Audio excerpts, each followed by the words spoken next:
नमस्ते बच्चों। तो कल की क्लास में हमने एल्कीन की एक्सरसाइज सोल्व की थी और कुछ क्वेश्चन हमारे बाकी रह रहे थे, तो वो क्वेश्चन हम आज सोल्व कर रहे हैं।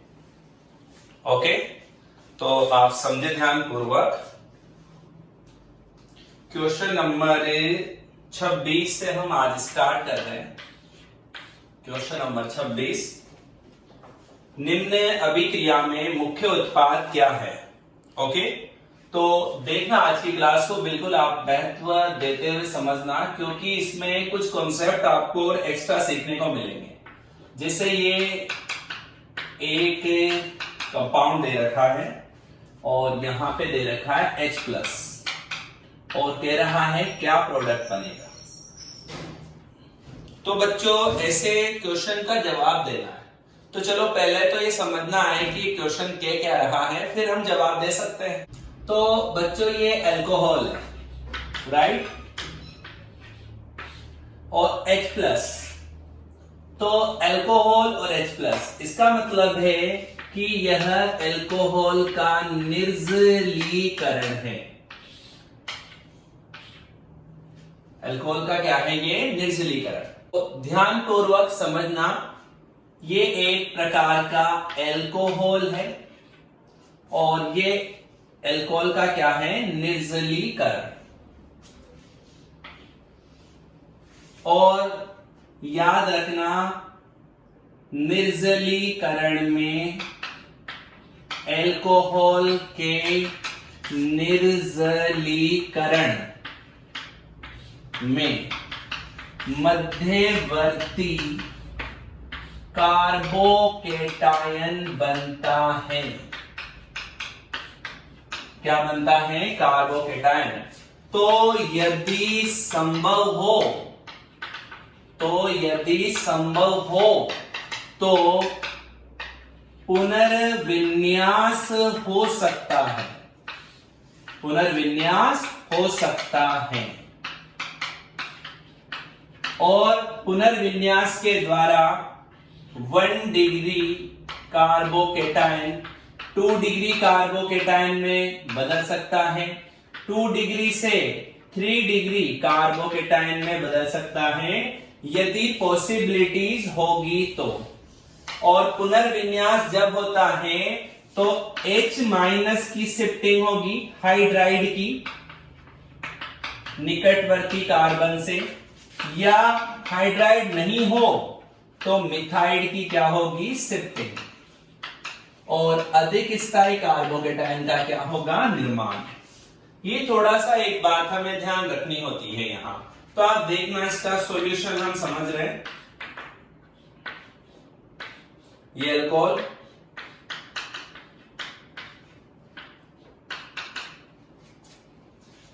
अब देखो सबसे पहले तो हम OH को हटा दो, OH- हटा, C पर क्या दे जाएगा? प्लस। तो मतलब ऐसा बना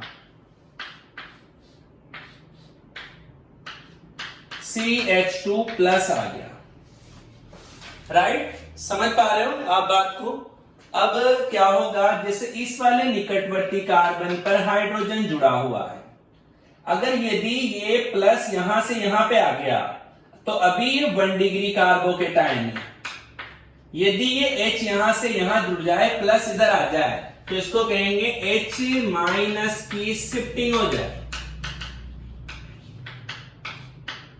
तो H- की शिफ्टिंग होते ही यहां से ये इस पे जुड़ गया, जुड़ते ही देखो आप क्या हुआ, ऐसा मध्यवर्ती कार्बोकेटायन बन गया। यहां तो हो गया CH3, यहां पे हो गया प्लस।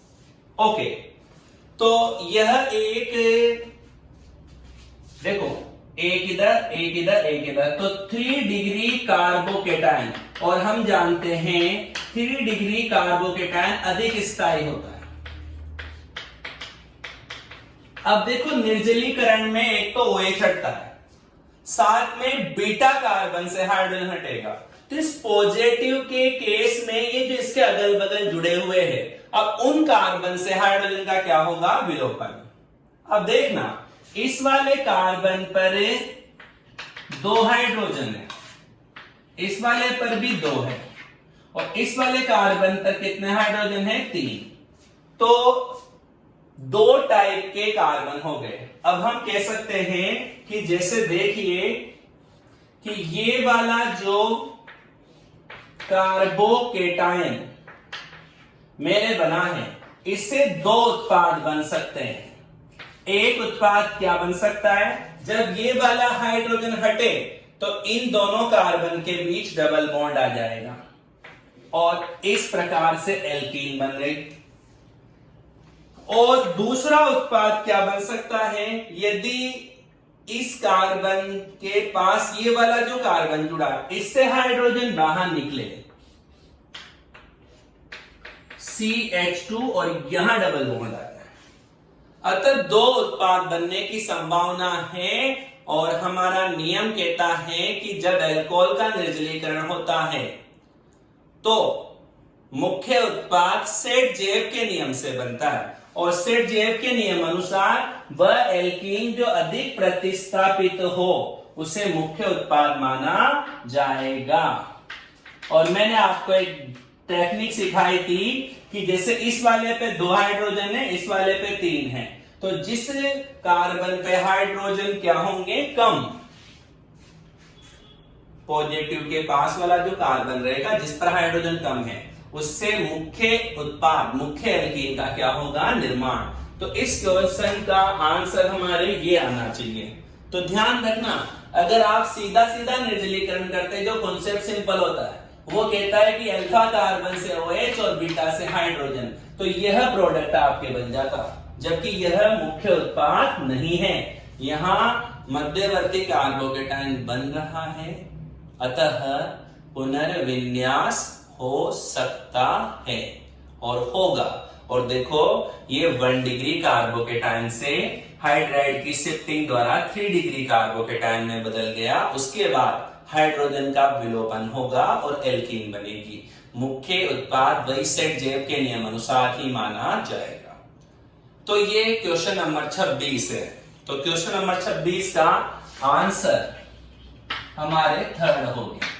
तो थोड़ा जटिल क्वेश्चन है, इंपॉर्टेंट क्वेश्चन है। IIT और नीट जैसे एग्जाम में ये क्वेश्चन पूछा जा चुका है, वापस रिपीट हो सकता है। इसमें पुनर्विन्यास दिखाया गया है कि कार्बोकेटायन में पुनर्विन्यास द्वारा कम स्थायी कार्बोकेटायन से अधिक स्थायी कार्बोकेटायन कैसे बनता है। Next question number 27, neopentyl chloride.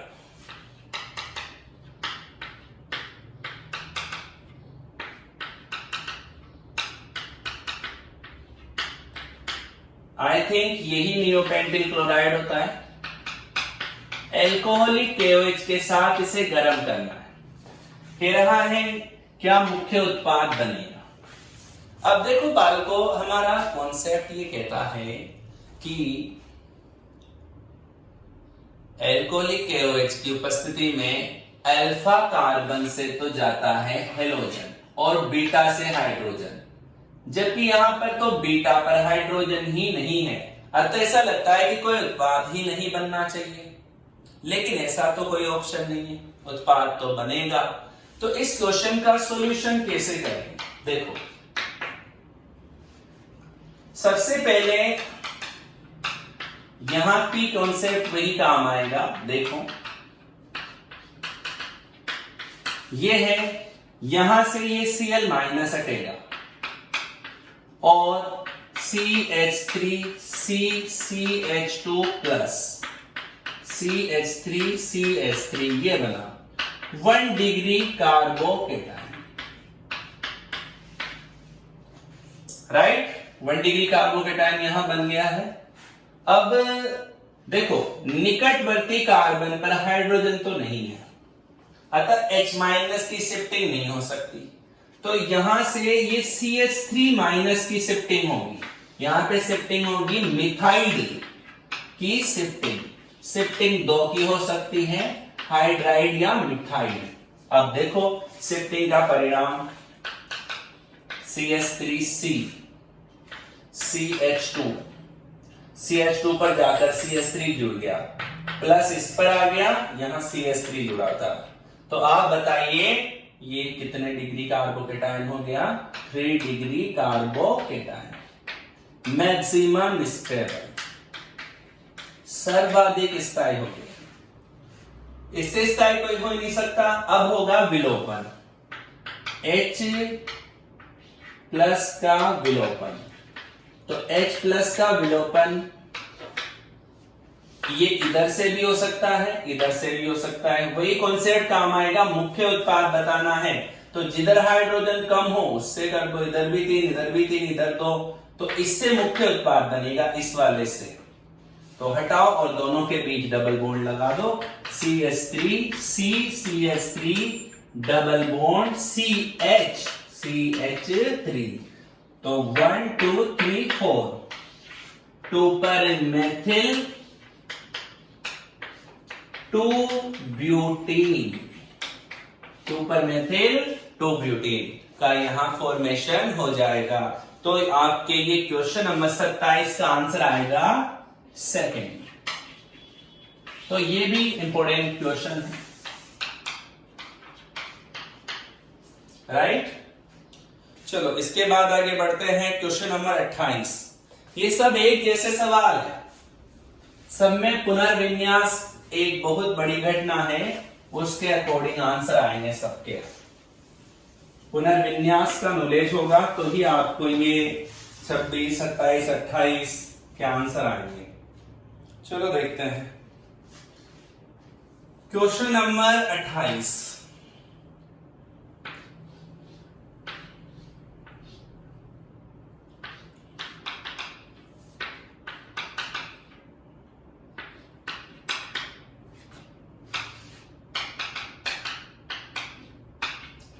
चलो ये वापस एल्कोहल और इसका मतलब वही निर्जलीकरण।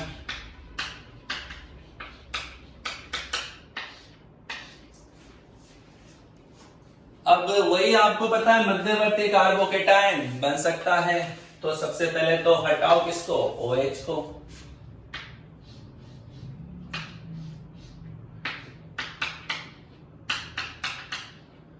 प्लस 2 डिग्री कार्बोकेटायन तो बन गया बाल को। अब यहां पे देखो 1 2 3 हाइड्रोजन है, तो शिफ्टिंग किसकी होगी बताओ? H माइनस की शिफ्टिंग।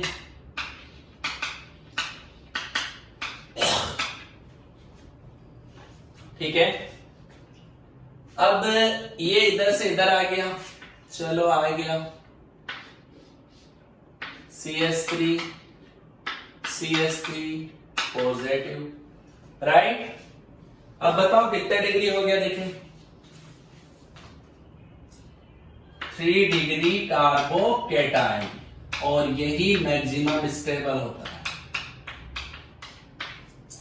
अब बीटा विलोपन करो, कर दो बेटा विलोपन कर दो, इसी से कर दो। H प्लस का विलोपन चेक करो, यहां 2 हाइड्रोजन है, इधर 3 हाइड्रोजन है, इधर 1 हाइड्रोजन है, तो कम किधर है? इधर है। तो इसी से मुख्य उत्पाद बनेगा। तो इस और इसके बीच में डबल बॉन्ड आएगा, तो यह प्रोडक्ट बनना चाहिए। और आप देखो इसका आंसर कौन से में दे रखा है? क्वेश्चन नंबर 28 के लिए ये चौथे में है। तो देखो आप बच्चों, इस क्वेश्चन के आंसर में भी हमें क्या समझना पड़ा है? पुनर्विन्यास, और फिर आंसर आया है, राइट। क्वेश्चन नंबर 29, NBS निम्न के लिए अधिकतम क्रियाशील है। अब मैं आपसे कहूं कि आपने NBS का नाम सुना है? अरे बोलो, N ब्रोमो सक्सिनिमाइड। और याद है आपको, यह एलिलिक हाइड्रोजन का प्रतिस्थापन करता है।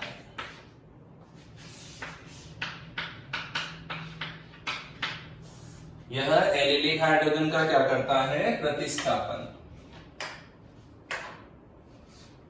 राइट। तो एलिलिक हाइड्रोजन के अकॉर्डिंग चेक कर लो। जैसे पहला ऑप्शन है PHCH3, दूसरा ऑप्शन है PHCH2CH3 और तीसरा ऑप्शन है PHCH2CH डबल बॉन्ड CH2। तो ये एल्कीन हो गई और ये एकल बॉन्ड वाला जो कार्बन है ये हुआ एलिलिक हाइड्रोजन, ये एलिलिक हाइड्रोजन हो गया। और अगला जो ऑप्शन है PHCH CH3CH double bond CH2 ये भी है। तो ये भी एलिलिक हाइड्रोजन इसमें भी प्रेजेंट है, क्योंकि यहां पर भी एल्कीन आ गई और ये एकल बॉन्ड वाला कार्बन है।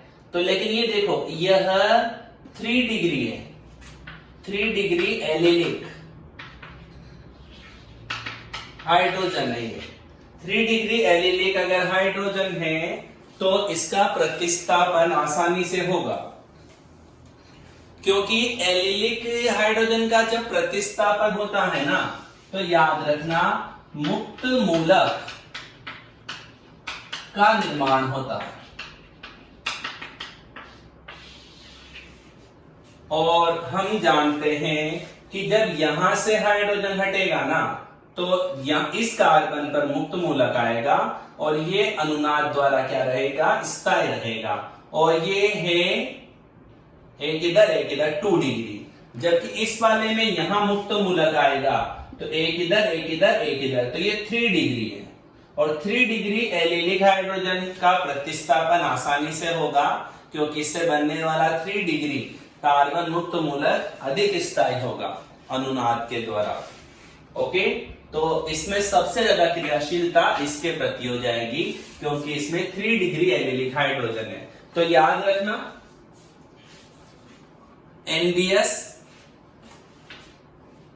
1 डिग्री, 2 डिग्री और 3 डिग्री एलिलिक हाइड्रोजन में से किसका प्रतिस्थापन शीघ्रता से करेगा, 3 डिग्री एलिलिक हाइड्रोजन का प्रतिस्थापन शीघ्रता से करेगा, क्योंकि उससे 3 डिग्री कार्बन मुक्त मूलक का क्या होगा, निर्माण, और उसका स्थायित्व क्या होता है, ज्यादा। तो ये क्वेश्चन नंबर 29 का आंसर हमारे हो जाएगा। इसका आंसर क्या आएगा, 4।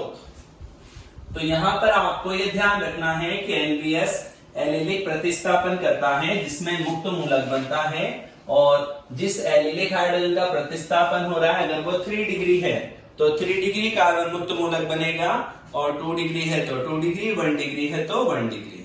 तो नंबर 23 देखिए, CH3 CH CH3 CH double bond CH2 और यहां दिया है D+H2O। ओके, तो उत्पाद यहां बताना है। पहले सोचो ये एल्कीन है और ये है तनु अम्ल उत्प्रेरित जल योजन, तनु अम्ल उत्प्रेरित जल योजन। अब बच्चों यहां थोड़ा सा इसने कंफ्यूज किया है, तनु अम्ल जो लिया है वो H+ की जगह D+ वाला लिया है। ओके, तो इसमें आपको आंसर तब आएगा जब थोड़ा बहुत क्रियाविधि का नॉलेज है। जब एल्कीन का हम जलयोजन करते हैं तो सबसे पहले जो तनु अम्ल होता है उससे H+ प्राप्त होता है, और अभी यहां तनु अम्ल D+ वाला लिया है तो उससे D+ प्राप्त होगा। अब ये D+ का योग एल्कीन पर होगा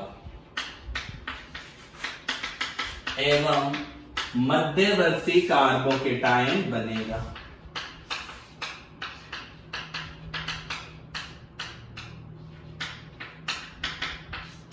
जो पुनर्विन्यास कर सकता है, ये ध्यान रखो, यदि पॉसिबिलिटीज हो तो देखो आप इसमें ये एल्कीन आपने ली,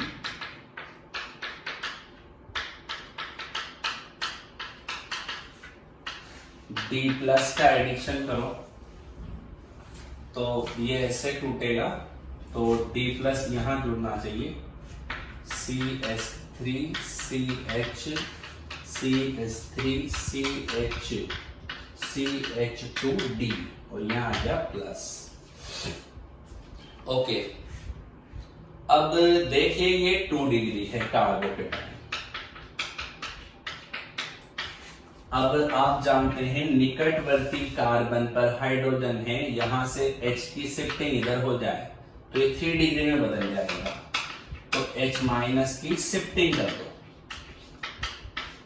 चलो CH3C यहां प्लस आ गया, इधर CH3 CH2 हो जाएगा और CH2D। अब देखो ये हो गया 3 डिग्री कार्बोकेटाइन। अब याद रखना ये निर्जलीकरण नहीं है, जलयोजन है, क्योंकि अल्कोहल नहीं है, एल्कीन है।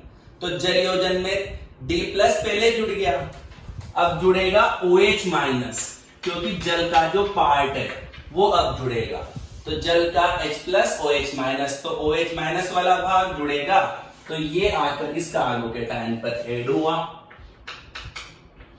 CH3 यहां जुड़ गया OH, CH3 CH2 CH2D, ये इसका मुख्य उत्पाद बन गया। तो इससे पहले बच्चों जो हमने क्वेश्चन सीखे थे वो अल्कोहल के निर्जलीकरण के थे, ये है एल्कीन का जलयोजन।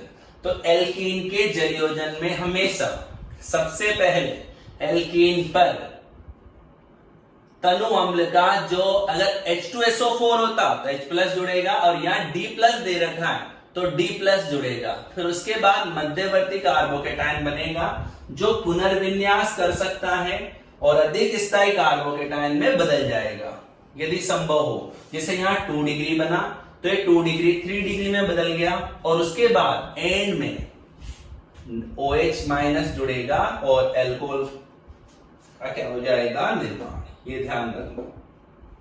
यहां पूरी क्रियाविधि देखें तो OH माइनस ना लेकर हम जल का भी एडिशन बोल सकते हैं, फिर वो क्रियाविधि का पार्ट होगा सब कुछ। तो ये सब क्रियाविधि पर आधारित सवाल है, ठीक है। तो इसका आंसर आ जाएगा 23 का, आपके 23 का आंसर क्या हो गया आपके 4। तो ये एल्कीन की टोटल एक्सरसाइज हमारे हो जाएगी। इसके बाद हम बच्चों एल्काइन की एक्सरसाइज का सॉल्यूशन सीख रहे हैं।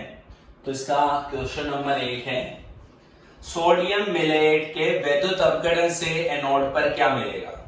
तो ये आंसर जो है इस क्वेश्चन का सोडियम मेलेट। तो एक बात इधर मैं आपको समझाऊं, CH double bond CH C double OH C double OH, तो इसको कहते हैं मेलेइक अम्ल, राइट। अब इसका आप सोडियम मेलेट बनाना चाहेंगे ना, तो ये ऐसे बनेगा COONA C डबल ONA। तो आप ध्यान रखना, सबसे पहले आपको सोडियम मेलेट का पता होना चाहिए, तब जाके ये क्वेश्चन आएगा। अब वो कह रहा है वैद्युत अपघटन। अब वैद्युत अपघटन का आपको मैंने कॉन्सेप्ट बताया था, अगर याद हो तो, यहां से तोड़ो यहां से तोड़ो, तो CH डबल बॉन्ड CH, एक बॉन्ड इधर, यहां से इलेक्ट्रॉन है, इधर से एक इलेक्ट्रॉन, तो CH triple bond CH plus CO2। तो ये दोनों आपको हमेशा कहां पे मिलते थे, एनोड पर। और कैथोड पर पूछ लेता तो NaOH प्लस हाइड्रोजन गैस का क्या हो जाता। तो इसका आंसर क्या आना चाहिए, एसिटिलीन और CO2। तो आंसर हो गया क्वेश्चन नंबर 1 का 3rd। तो बच्चों ऐसे क्वेश्चन आपको कब आएंगे, जब आपको पहले सोडियम मेलेट का सूत्र पता हो, वरना नहीं आएगा। नंबर 2, कोल्बे विद्युत अपघटन से विलयन की पीएच क्या होगी? बढ़ेगी, क्योंकि कोल्बे विद्युत अपघटन में NaOH बनता है, क्षार बनता है, क्षार बनेगा तो माध्यम क्षारीय होता जा रहा है, विलयन क्षारीय होता जा रहा है, तो पीएच का मान बढ़ेगा। तो इसका क्या आंसर आना चाहिए? पीएच समय के साथ क्या होगी? बढ़ जाएगी। क्वेश्चन नंबर 2 हो गया। 2 का आंसर क्या हो गया आपके? पहला। क्वेश्चन नंबर 3, क्लोरीन जल व एसिटिलीन, ये रही एसिटिलीन आपकी, इसकी क्रिया करनी है क्लोरीन प्लस जल, क्लोरीन जल से, और क्लोरीन जल का क्या बनेगा? क्लोरीन जल से HOCl। तो अब आपको HOCl का योग करना है, कर दो। एल्काइन है, कितने अणु जुड़ेंगे? 2, जोड़ दो CH, सिंगल बॉन्ड रह जाएगा CH।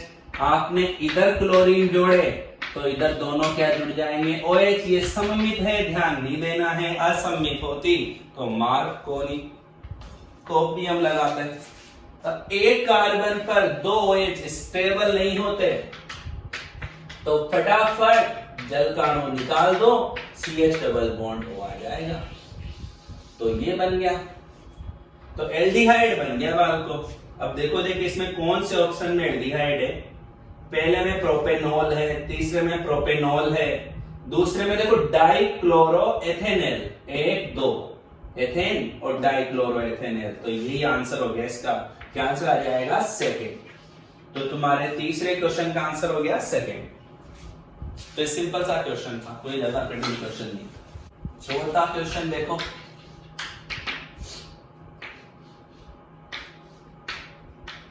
C triple bond CH, जलीयकरण करना है। जलीयकरण मतलब जल योजन, जल योजन करना। ठीक है, कर देते हैं। अब एल्काइन में हमेशा 2 जल के अणु जुड़ते हैं। नियम कौन सा लगाओगे? मार्कोनिकोफ नियम। इधर CH इधर C, तो OH इधर जुड़ना चाहिए, जोड़ दो बाल को। CCH, इस पर 2 OH, इस पर 2 हाइड्रोजन, तो CH3 हो गया। अब एक कार्बन पर 2 OH स्टेबल नहीं है, जल का अणु निष्कासित करो, C double bond O CH3। अब ये ऑप्शन देख लो कौन से में है इसका आंसर। तो ये है तुम्हारे क्वेश्चन नंबर 4 में, पहले में। तो पहला आंसर हो जाएगा क्वेश्चन नंबर 4। क्वेश्चन नंबर 5 देखो, निम्न में से कौन टोलेन अभिकर्मक के साथ अवक्षेप नहीं देता? तो एथाइन, मैंने तुम्हें पढ़ाया था 1 एल्काइन टोलेन अभिकर्मक के साथ अवक्षेप देती है। ब्यूटाइन, और ये भी 1 ब्यूटाइन कह रहा है, तो बताओ क्या 1 ब्यूटाइन टोलेन अभिकर्मक के साथ अवक्षेप देगी? यस। तीसरे में भी 1 ब्यूटाइन, 1 पे एल्काइन आ रहा है, तो ये भी देगी। और चौथा 1 पेंटीन एल्कीन टोलेन अभिकर्मक के साथ अवक्षेप नहीं देती। तो इस 5वें का आंसर आ गया क्या? चौथा। तो 4th इसका आंसर हो जाएगा, राइट। क्वेश्चन नंबर 6 देख लो साथ के साथ। अभिक्रिया CH ट्रिपल बॉन्ड CH बराबर CHCl2CHO किसकी उपस्थिति में होती है? तो ये तो अभी आपने सीखा ना, क्लोरीन जल वाला जो क्वेश्चन सीखा था वही हो गया है, तो सेम टू सेम। तो 6वें का आंसर क्या हो जाएगा? HOCl आ जाएगा, इसमें इसकी उपस्थिति में हो जाएगी। तो 6वें का तो डायरेक्ट आंसर क्या आ गया? पहला आंसर हो जाना चाहिए। कर लोगे तो आसानी से आपको 6वां क्वेश्चन आ जाएगा। चलो आगे बढ़ते हैं। क्वेश्चन नंबर 7, एक एल्काइन C7H12 क्षारीय KMnO4 व फिर अम्लीयकरण से, ये एल्काइन है, ठीक है, क्षारीय KMnO4 फिर अम्लीकरण से एक तो बना रही है क्या? CH3, 2 बार है CH पर और C डबल, और दूसरा प्रोडक्ट बना है CH3CH2COOH। तो बच्चों सीधी सी बात है, ये इसका मतलब है प्रबल ऑक्सीकरण, प्रबल ऑक्सीकारक है ये। एल्काइन का ट्रिपल बॉन्ड तोड़ देता है। तो जहां ट्रिपल बॉन्ड टूटेगा वहां COOH आएगा। तो आप ऐसा करो, जहां जहां COOH दिख रहा है उनका OOH हटाओ और उन दोनों को आपस में जोड़ दो, आपके वो एल्काइन बन जाएगी। CH3 triple bond CH2CH3। तो ये वाली आपके वो एल्काइन हो गई 7 कार्बन। 1 2 3 4 5 6 7। नाम हुआ क्या? 1 2 3। 1 2 3। तो 2 पर मेथिल, 3 हेक्साइन, 3 पर आइन आ जाएगा। देखो देखिए ऑप्शन हो तो कोई ऐसा, तो 7वें का आंसर आ गया सेकेंड। 8वां, 8 में देखो आपको ऐसा दे रखा है CH3C triple bond CH propyne, और इधर रिएक्शन दे रखी है BH3THF और H2O2OH माइनस। तो इसका मतलब हाइड्रोबोरीकरण ऑक्सीकरण,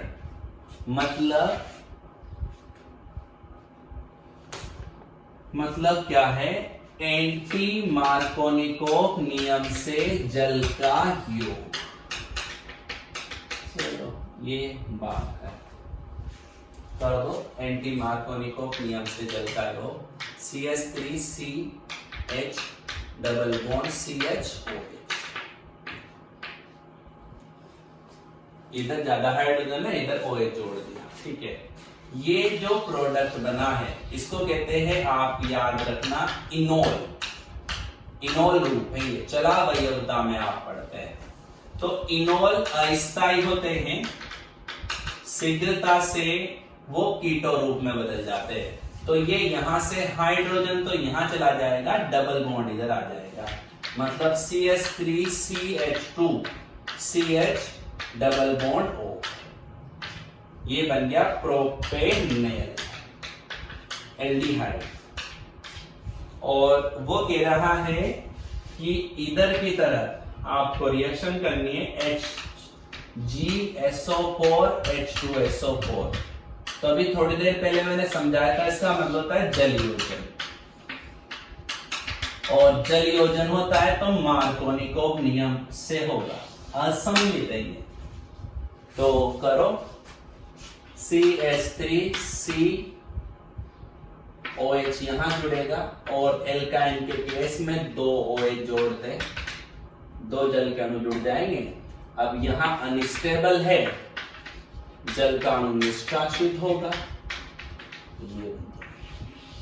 तो ये हो गया आपके एसीटोन। अब एक बात बताओ, क्या कह रहा है वो कि A और B क्या है? तो आप ऑप्शन में देख लो, ये वाला तो उसने A के रखा है और इस वाले को उसने B के रखा है। तो आंसर इसका आ गया कौन सा? Second is answer. तो बढ़िया क्वेश्चन है।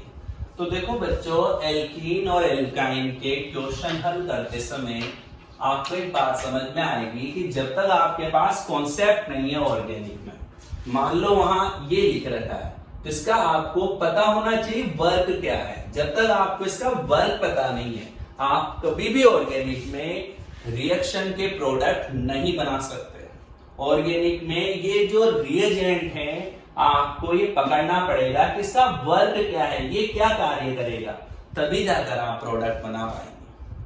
जैसे ये डाइबोरेन है, हाइड्रोबोरीकरण ऑक्सीकरण होगा, एंटी मार्कोनिकोव से जल का योग। अगर कंसेप्ट नहीं आया ना, तो आप चाहे रट लो, सिर्फ रट कर आंसर दे सकते हो, और जो हमेशा सत्य होगा जरूरी नहीं है। इसलिए कॉन्सेप्ट बनाना ही सबसे बढ़िया कला है। कॉन्सेप्ट बनाओ, किस अभिकर्मक का क्या कार्य है, वो किस प्रकार से अभिक्रिया को संपादित करेगा। तब जल्दी आंसर आएगा। क्वेश्चन नंबर 9,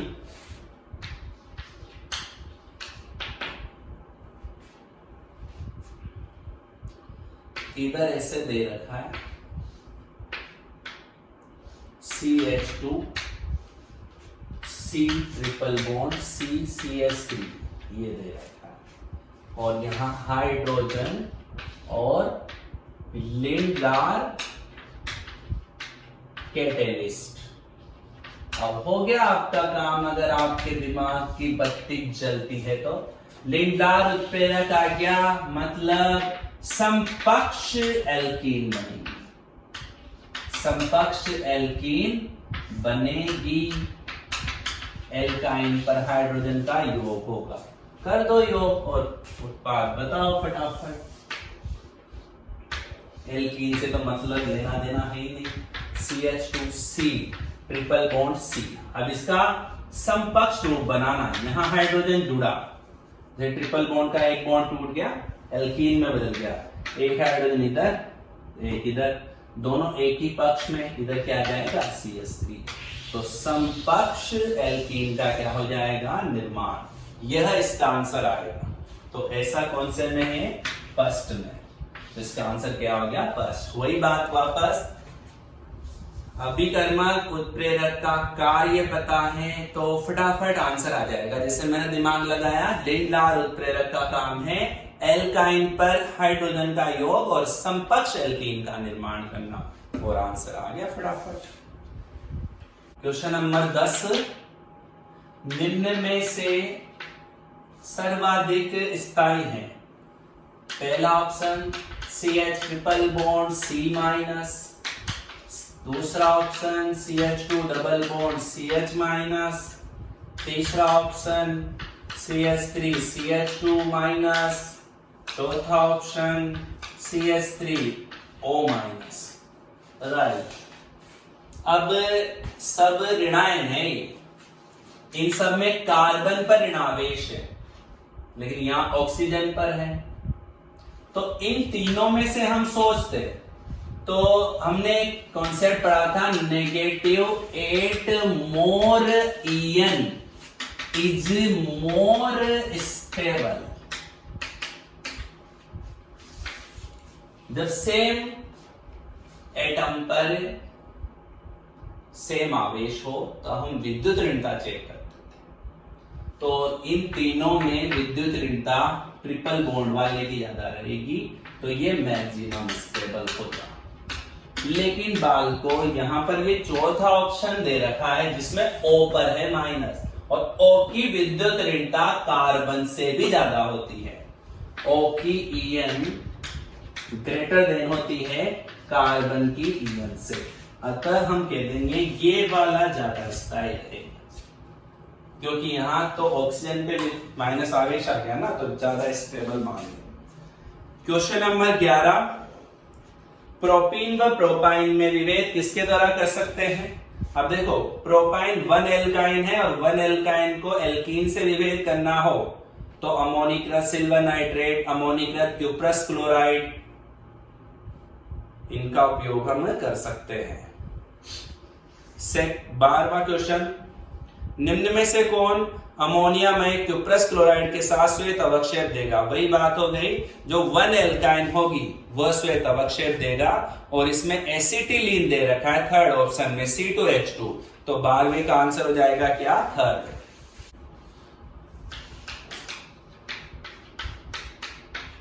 13वां क्वेश्चन देखिएगा, इस पर HCl का योग करना है।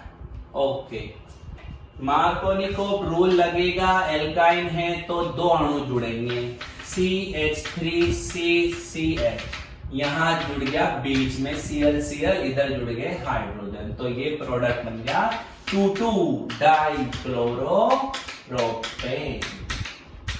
2,2-डाइक्लोरोप्रोपेन, यहां सब हो जाएगा। इसके बाद देखो क्वेश्चन नंबर 14, ये इंपॉर्टेंट है बच्चों। पेरोक्साइड की उपस्थिति में प्रोपाइन, ये प्रोपाइन है, और पेरोक्साइड की उपस्थिति में किसका योग? HCl का, पेरोक्साइड की उपस्थिति में। पेरोक्साइड आने पर हम सोचते हैं कि पेरोक्साइड प्रभाव हो सकता है, लेकिन हम जानते हैं पेरोक्साइड प्रभाव केवल HBr के लिए लगता है।